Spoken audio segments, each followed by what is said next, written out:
Hey you guys, it's Dani. It is Mystic Masters time. We are continuing our deep dive.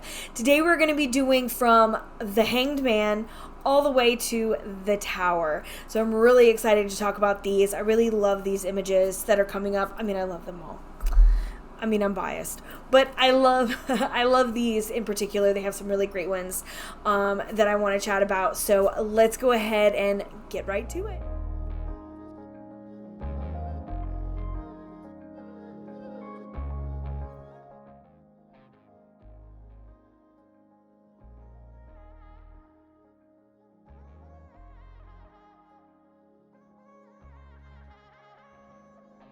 So let's start with the Hanged Man.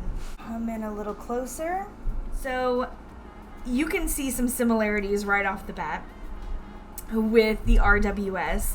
But my original image was that of Saint Sebastian, or Holy Sebastian, by Albrecht Dürer. Now, the story of Saint Sebastian is that he was ordered to be killed by arrows. So in this original in this original etching, there were arrows all over his body. But I didn't really want all of that, right? I kind of wanted to feel the immobility of being in this one place and having to kind of stay there. And that is why I kept this single arrow, because it is through his arm and then into his side. And I felt that this really showed the fact that he couldn't move in this situation. And so I kept him upright because I felt like he was still conveying this idea of not only being a martyr, which the hangman can often represent, but also the contemplation going on from being in this situation, right? You can really see it in his face that he's truly thinking about what's going on, what happened leading up to this point, maybe where he's going in the future. It's just very much a contemplative look on his face. So I felt like I really didn't need to shift the perspective of this one, because I felt like it kind of embodied that energy to begin with. But I did keep this kind of halo going on around the head and the red for the cloth here, like the leggings that our hanged man has in the RWS. We still have some foliage hanging down, so I really liked the fact that it still gave you that growth, right? That something growing along the side. We have Neptune represented off here. And then as far as texture goes, I did want to create the feeling of energy kind of gravitating towards him, right? Like as he's in this deep contemplation, having this energy kind of come in towards him. So I made sure to have these kind of white lines kind of coming in and these sort of swooping down. I just wanted to create that like swirl of energy as he is immobile, watching and gathering things from around him. So there is our hanged man. Up next, let's talk about one of my favorite images, and that is death. So this is literally called Naked Woman Seized by Death. This is by Hans Sebald Behem. And you guys, I love this so hard. This image struck me. It was one of the first images that I found, and I was like, oh, everything about this is exactly what I want to see when it comes to death. So first and foremost, let's talk a little bit about how it relates to the RWS. So we did have death with the skull. I really wanted that if I could find it. It was not as easy as you'd think to find this death card. Well, there's so many different ones that I looked at. This one was the first one that I found. It stuck out, and I like kind of shoved it in there in my folder, and I was like, okay, this is what I think I want, but I do want to explore. But this really checked off all the boxes for me because we had the skull, of course. Then we have a town going on in the back that really reminded me of the two towers. And so because of this, I also tried to create, instead of all gray, I decided to do this deep blue of the sky and then have the gray edges because I didn't want it to get too muddy. But I kept it light here at the bottom, kind of to mimic that sunrise or that sunset, because I felt like she really did represent that kind of stalemate, like, where are you going, right? And so I really liked the fact that it had that in there. Of course, we do have the Scorpio sign here and the 13 death on the side. I did do a little bit of alterations, I believe, to this side. I think there was something similar to this over here. So I kind of lowered that down on the edge. I don't think I did really anything else, or if it was very minimal, because this just really spoke to me. So again, I just did a little bit of texture on the side. But as for her, this is the first kind of narrative that I really just kind of fell in love with, because there was so much expression. Even though it just seems like somebody grabbing, there is this subtlety about the movement, right? The perceived movement of this image. So the death here, the angel of death, has her kind of gripped by the hand, which definitely conveys to me a bit of that struggle, that fear when it comes to death. But then on this side, her hand is above his, almost grasping his hand, right? And that felt a little bit like surrender to me. Like, I'm scared, but there is a trust there. And then the fact that they're this close, right? This intimate situation, and it looks like death is speaking to her in her ear. And I felt like maybe whatever death is saying is kind of allowing her to loosen her grip and to relax into this and just kind of let go of what she no longer needs. And so I did add a few little kind of hatch marks here just to kind of show that she has gone through life. But I really didn't touch this image very much because I thought it was such a powerful thing. Oh, and before we go on to the next, little quick side note. So I chose death to be on the front of the card that holds the link to the Mystic Masters guidebook that I send out with each deck. And I've had a couple people ask me why I chose this card. And I mean, first and foremost, it is probably my favorite card. Honestly, throughout the entire deck, this is probably my favorite card. So that is number one. And number two, I thought it was very fitting because I was having to release and let go of my art each time I packed it up and sent it out into the mail. And it just felt like with each one, I was kind of relinquishing my hold on this creation and this art and kind of sending it out into this world, into the great unknown. And so that's why I chose the death card for that. So just a little side note. Okay, moving on. Let's talk about Temperance.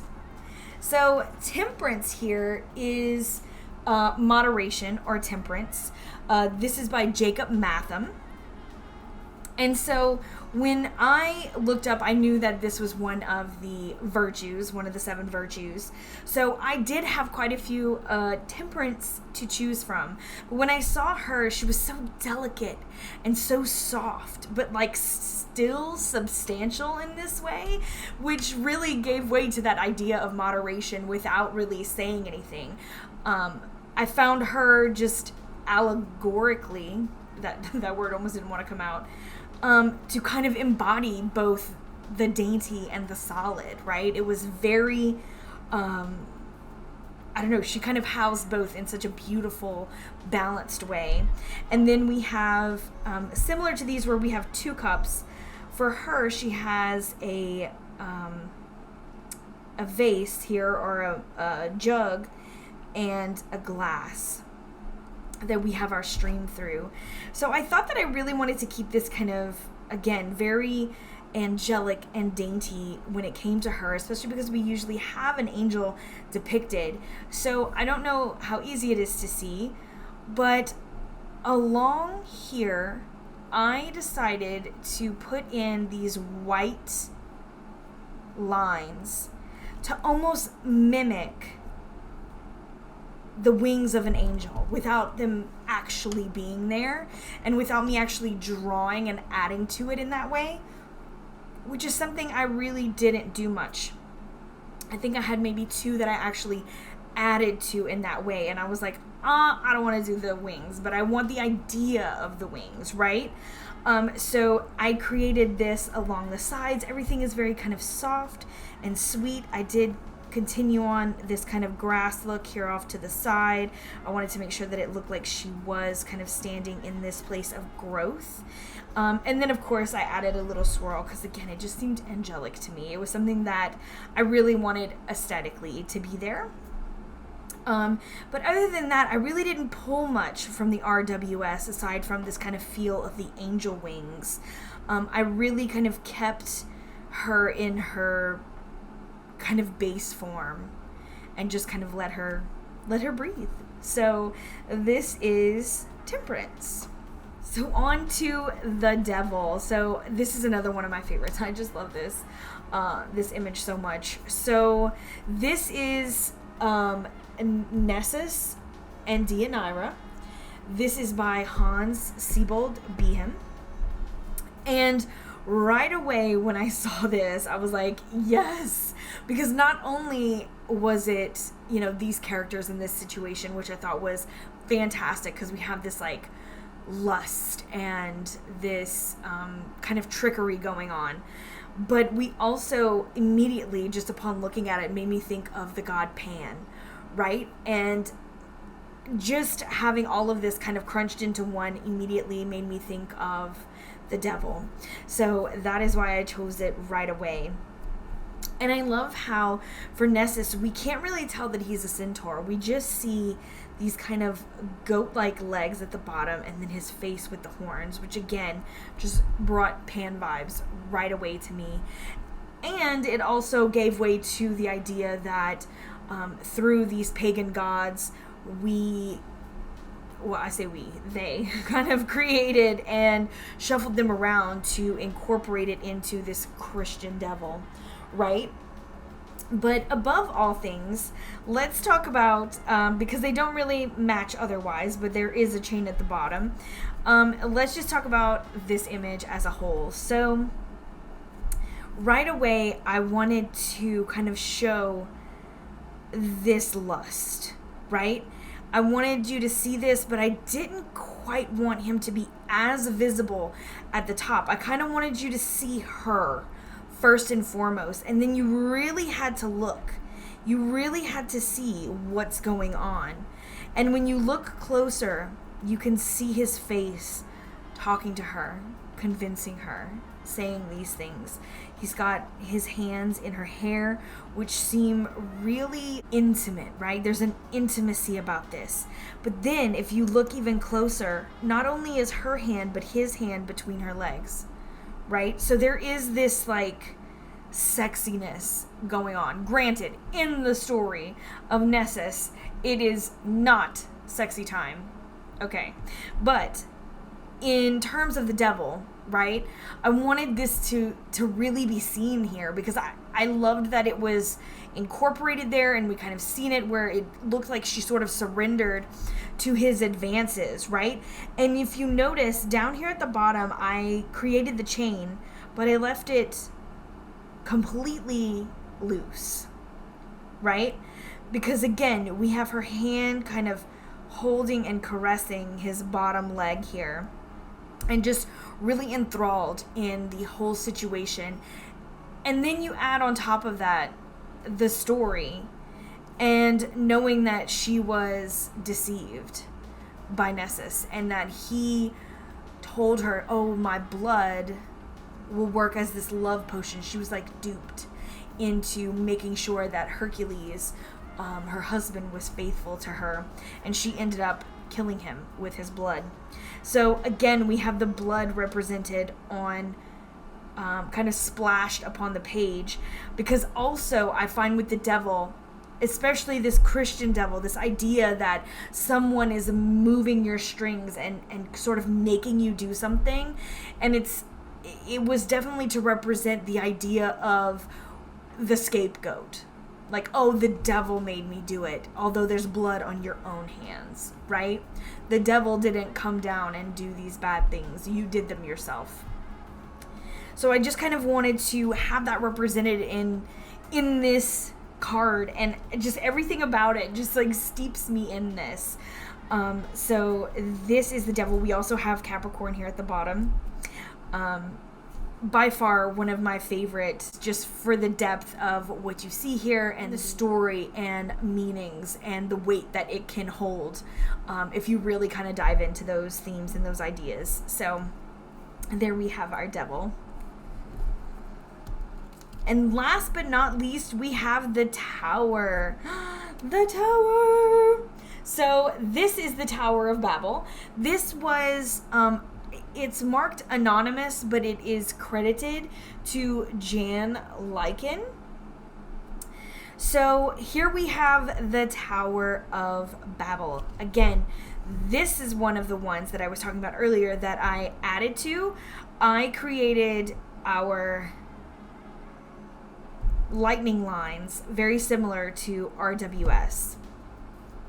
I wanted those to be in here. I wanted you to kind of feel that tower moment and really kind of embody this, but mimic that lightning. Because in the Tower of Babel, of course, we have God who knocks this tower down and creates chaos, right? All the people of the world spoke one language, and they were working together trying to build this tower up to the heavens, up to God. God wasn't having it. He wrecked the tower, and all the people of the world then spoke different languages and couldn't work together anymore. He created this chaos out of this foundation that they had started to build, and everything just kind of crumbled to the ground, and people were strewn about, and everything had changed from that point. So not only the story of Babel, of the Tower of Babel, goes along with the tower, but of course we have this big burning tower. So with this one, I added our cracks in, and again, the lightning. But the way that I painted this one, I wanted to feel like this was fire kind of coming out. So we have this like fiery glow. And then we have all the people down here at the bottom. I have all of them kind of scratched out. Their eyes were marked out down here at the bottom, kind of speaking towards the unwillingness to see that there are cracks already starting in this foundation. They're just going to kind of continue on, even though there are cracks there, even though it will eventually kind of come crumbling down. So I wanted to represent that here. We have Mars, and then we have our little guy falling down and out from the tower. I did add him in there. And then, of course, just some kind of texture that kind of looks like an explosion, some chaos with these dark clouds. And so that is the tower, and the last for this part of our series. So thanks so much for watching, you guys. We will be back with another round of our Mystic Masters deep dive in a few short weeks. So keep an eye out for that, and we will be finishing up the majors, so that'll be exciting. And then we'll move on to the suits. So yay! I will see you all very soon. If you're looking for me, as usual, you can find all those links down below. Instagrams, Etsy, how to book a reading, 3 Fat Readers. You can also find your links to Pear Tree Court and to Mystic Masters, of course, down below as well. So drop some comments. Let me know what you think. As always, please expand upon your thoughts on these cards. We are always having some great conversations down in the comments. So let's keep those going, and I will talk to you all very soon. I'm sending you all my love. Mwah! Later, Gators.